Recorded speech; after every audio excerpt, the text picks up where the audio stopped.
ನೀವು ಕನ್ನಡ ಭವನ ಮಾಡಿಲ್ಲ, ನಿಮ್ಮ ಕೈಲಿ ಆಗುತ್ತೋ ಇಲ್ಲ ನೀವು ಹೇಳ್ಬೇಕು. ನೀವು IT ಅಂತಂದಿಲ್ಲ, ನಿಮ್ಮ ಕೈಲಿ ಆಗುತ್ತೋ ಇಲ್ಲ ನೀವು ಸರ್ಕಾರ ಉತ್ತರ ಕೊಡಬೇಕು. ನೀವು ರೈತರ ಪರವಾಗಿ ಕೋಡೆ ಶೇರ್ ಮಾಡಬೇಕು, ಮಾಡಲಿಲ್ಲ ನಿಮ್ಮ ಕೈಲಿ ಆಗುತ್ತೋ ಆಗಲ್ಲ ಹೇಳ್ಬೇಕು. ಕರ್ನಾಟಕದಲ್ಲಿ ಯಾವುದೇ ತಾಲೂಕಲ್ಲಿ ಇಲ್ಲದೇ ಇರ್ತಕ್ಕಂಥ ಕ್ರಿಕೆಟಿನ ಯುವ ಶಕ್ತಿ ಈ ತಾಲೂಕಲ್ಲಿದೆ.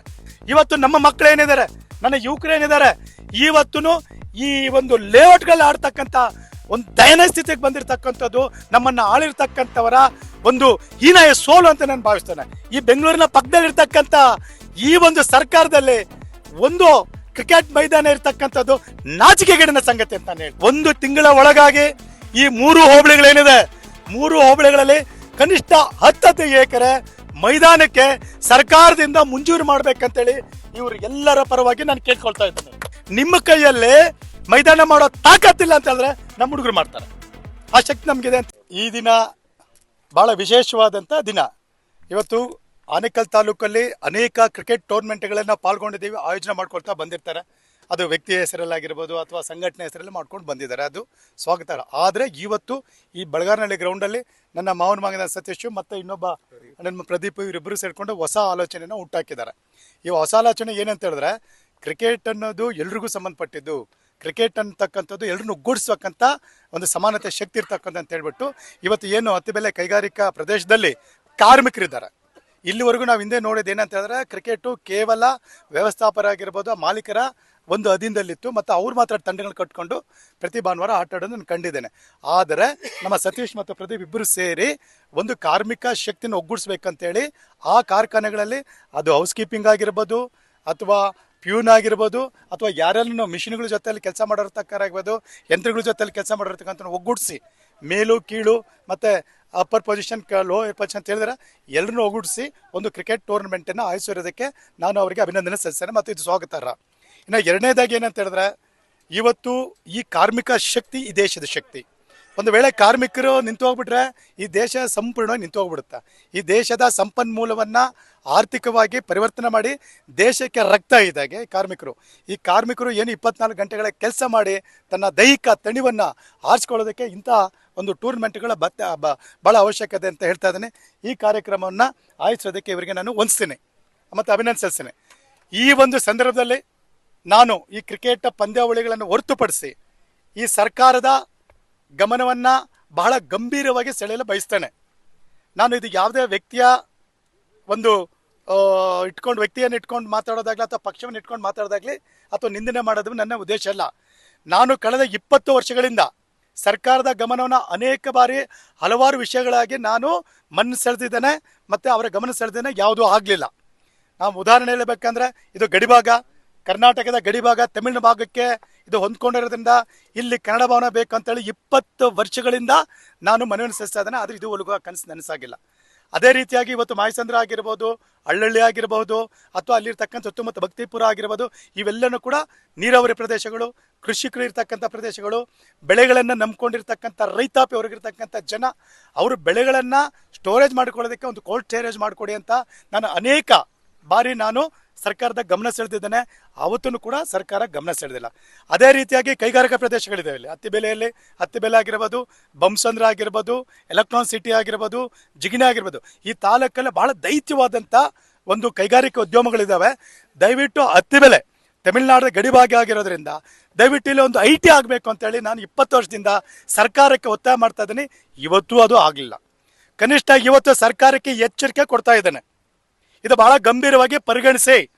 ನೀವೇನಾದರೂ ನನ್ನ ಮಾತನ್ನು, ನನ್ನ ಕರೆಯನ್ನು, ನನ್ನ ಒತ್ತಾಯನ ಏನಾದರೂ ನೀವು ನಿರ್ಲಕ್ಷ್ಯ ಮಾಡಿದ್ರೆ ನಮ್ಮ ಹುಡುಗರು ನಿಮಗೆ ಮುಂದಿನ ನಾನು ಹೇಳೋದಿಲ್ಲ ಪಾಠ ಕಲಿಸ್ತಾರೆ.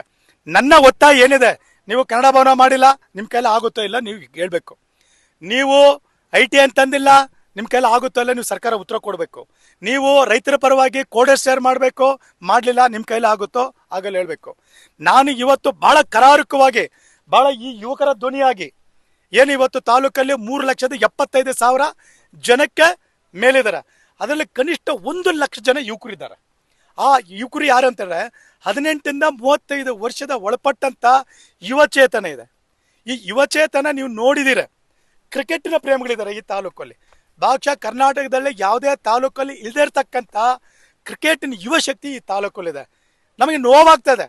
ಇವತ್ತು ಕ್ರಿಕೆಟ್ನ ಆಯೋಜಿಸಿರ್ತಕ್ಕಂಥ ಆಯೋಜಕರು ಒಂದು ಪಂದ್ಯವನ್ನು ಆಡಿಸ್ಬೇಕಂದ್ರೆ ಖಾಸಗಿ ಮೈದಾನಗಳೇ 30,000 ಕೊಡ್ತಕ್ಕಂಥ ಒಂದು ನೀಚ ಸ್ಥಿತಿ ನಮ್ಮ ತಾಲೂಕಲ್ಲಿದೆ. ಇದಕ್ಕೆ ನಾನು ಧಿಕ್ಕಾರಕ್ಕೆ ಹೋಗ್ತೇನೆ. ಇದು ನನ್ನ ನೋವನ್ನು ಹೇಳ್ತಾ ಇದ್ದೀನಿ. ನಾನು ಒಬ್ಬ ಕ್ರಿಕೆಟ್ ಆಟಗಾರನಾಗಿ ಬಹಳ ನೊಂದಿದ್ದೇವೆ. ಕಳೆದ 30 ವರ್ಷದಿಂದ ಈ ತಾಲೂಕಲ್ಲಿ ನಮ್ಮ ಆಳಿದಿರ್ತಕ್ಕಂಥ ಅದು ಯಾವುದೇ ಪಕ್ಷ ಆಗಿರ್ಬೋದು, ಅದ್ರ ಬಗ್ಗೆ ನನಗೆ ಯಾವುದೇ ಮಾತು ಬೇಡ. ನಾನು ಯಾರನ್ನು ವೈಯಕ್ತಿಕವಾಗಿ ನಿಲ್ಲಿಸ್ತಾ ಇಲ್ಲ. ಇವತ್ತು ನಮ್ಮ ಮಕ್ಕಳು ಏನಿದ್ದಾರೆ, ನನ್ನ ಯುವಕರು ಏನಿದ್ದಾರೆ, ಇವತ್ತು ಈ ಒಂದು ಲೇಔಟ್ಗಳು ಆಡ್ತಕ್ಕಂಥ ಒಂದು ದಯನೀಯ ಸ್ಥಿತಿಗೆ ಬಂದಿರತಕ್ಕಂಥದ್ದು ನಮ್ಮನ್ನ ಆಳಿರ್ತಕ್ಕಂಥವರ ಒಂದು ಹೀನಾಯ ಸೋಲು ಅಂತ ನಾನು ಭಾವಿಸ್ತೇನೆ. ಇದನ್ನ ತೀವ್ರವಾಗಿ ಖಂಡಿಸ್ತೇನೆ. ಅದೇ ರೀತಿಯಾಗಿ 1 ಲಕ್ಷ ಜನ ಯುವಕರು ಏನಿದ್ದಾರೆ, ಅದರ ಜೊತೆಗೆ ವಯಸ್ಕರು ನಮ್ಮಂಥವ್ರು 40 ವರ್ಷಕ್ಕೆ ಮೇಲ್ಪಟ್ಟಂತ ವಯಸ್ಕರು ಕನಿಷ್ಠ 1 ಲಕ್ಷ ಜನ ಇದ್ದಾರೆ. ಅಂದ್ರೆ ಈ ತಾಲೂಕಲ್ಲಿ 2 ಲಕ್ಷ ಜನ ಕ್ರಿಕೆಟ್ ಪ್ರೇಮಿಗಳಿದ್ದಾರೆ.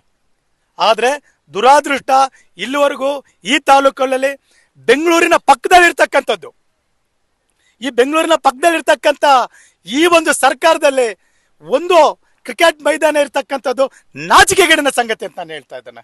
ದಯವಿಟ್ಟು ಇವತ್ತು ನಾನು ಹೇಳ್ತಾ ಇದ್ದೆ, ಸರ್ಕಾರದ ಗಮನವನ್ನ ಸೆಳೆಯಲು ಬಯಸ್ತಾ ಇದ್ದಾನೆ. ಇವತ್ತು ನಮ್ದು ಅತ್ತಿಬೆಲೆ ಹೋಬಳಿ, ಕಸಬಾ ಹೋಬಳಿ ಮತ್ತು ಸರ್ಜಾಪುರ ಹೋಬಳಿ 3 ಹೋಬಳಿಗಳಿದೆ. ಈ 3 ಹೋಬಳಿಗಳಲ್ಲಿ ಪ್ರತಿ ಹಳ್ಳಿಗಳಲ್ಲೂ ಕೂಡ ಕನಿಷ್ಠ 100 ಜನ ಕ್ರಿಕೆಟ್ ಹುಡುಗರು ಇದ್ದಾರೆ. ಅವರು ಯಾವತ್ತೂ ಕೂಡ ಭಾನುವಾರ ಆಯ್ತು ಅಂದ್ರೆ ಪಾಪ ಅವರು ಕ್ರಿಕೆಟ್ ಆಡಾಯ್ತು, ಈ ಕ್ರಿಕೆಟ್ ಆಡೋರ ಮುಖಾಂತರ ಸೋದರತ್ವನ್ನ ಒಗ್ಗೂಡಿಸ್ಕೊಂಡು ಹೋಗತಕ್ಕಂಥ ಕೆಲಸಗಳನ್ನ ಮಾಡ್ತಾ ಬಂದಿರ್ತಾರೆ. ನೀವು ಸರ್ಕಾರ ಮತ್ತೊಂದ್ಸಾರಿ ಹೇಳ್ತಾ ಇದ್ದೇನೆ, ನೀವು 1 ತಿಂಗಳ ಒಳಗಾಗಿ, ಇವತ್ತಿಂದ 1 ತಿಂಗಳ ಒಳಗಾಗಿ ಈ 3 ಹೋಬಳಿಗಳೇನಿದೆ, 3 ಹೋಬಳಿಗಳಲ್ಲಿ ಕನಿಷ್ಠ 10 ಎಕರೆ ಮೈದಾನಕ್ಕೆ ಸರ್ಕಾರದಿಂದ ಮಂಜೂರು ಮಾಡ್ಬೇಕಂತೇಳಿ ಇವರು ಎಲ್ಲರ ಪರವಾಗಿ ನಾನು ಕೇಳ್ಕೊಳ್ತಾ ಇದ್ದೇನೆ. ಇದು ಗಟ್ಟಿ ಧ್ವನಿ. ಇದು ನನ್ನ ಯುವಕರು ಏನಿದ್ದಾರೆ, ಇದರಲ್ಲಿ ಪಕ್ಷ ಇಲ್ಲ, ಚಿಹ್ನೆ ಇಲ್ಲ, ಯಾವುದೇ ಧರ್ಮ ಇಲ್ಲ. ಇದು ಕ್ರೀಡಾ ಧರ್ಮ, ಇದು ಕ್ರೀಡಾ ಪಕ್ಷ, ಇದು ಕ್ರೀಡಾ ಪ್ರೇಮಿಗಳ ಧ್ವನಿ. ಇದು ನಾನು ಒಬ್ಬ ಧ್ವನಿಯಲ್ಲ. ಇದು ಯಾವುದೇ ಚಿಹ್ನೆನ ಮತ್ತೆ ನಾನು ಯಾವ ರಾಜಕಾರಣ ಮಾಡೋಕ್ಕೂ ಇದ್ರಲ್ಲಿ ಬಯಸೋದಿಲ್ಲ.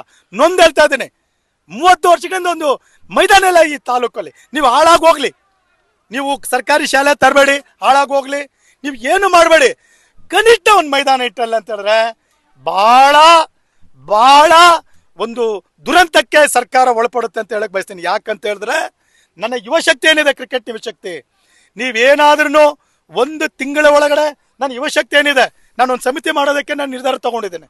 ಇಡೀ ಹೋಬಳಿಯಲ್ಲಿ ಓಡಾಡಿ ಇದನ್ನ ಮತ್ತೊಂದು ಸಾರ್ತೇನೆ. ಪಕ್ಷ ಇಲ್ಲ, ಚಿಹ್ನೆ ಇಲ್ಲ, ನಮ್ದು ಒಂದೇ ಕ್ರೀಡಾ ಪಕ್ಷ, ಒಂದೇ ಕ್ರೀಡಾ ಧರ್ಮ, ಒಂದೇ ಕ್ರೀಡೆ.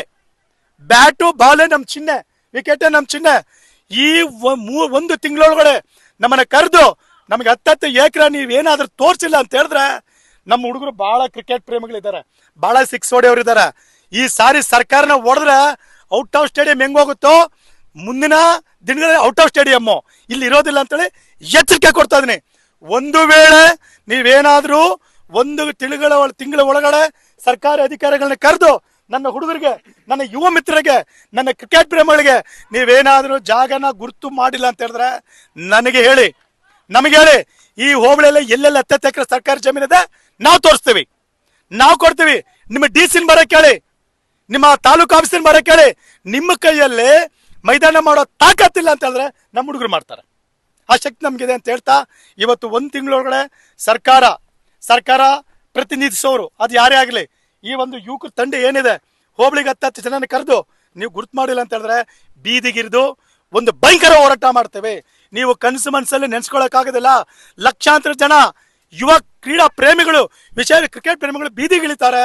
ಅದರ ದುಷ್ಪರಿಣಾಮವನ್ನ ಎದುರಿಸೋದಕ್ಕೆ ಮೊದಲು ದಯವಿಟ್ಟು ನೀವು ಕ್ರಿಕೆಟ್ನ ಮೈದಾನ ಕೊಡಿ, ಇಲ್ಲ ನಾವು ತಗೊಳ್ಳೋದು ನಮ್ಗೆ ಗೊತ್ತಿದೆ ಅಂತೇಳಿ ನೇರವಾಗಿ ನಾನು ಎಚ್ಚರಿಕೆ ಕೊಡ್ತಾ ಇದ್ದೆ.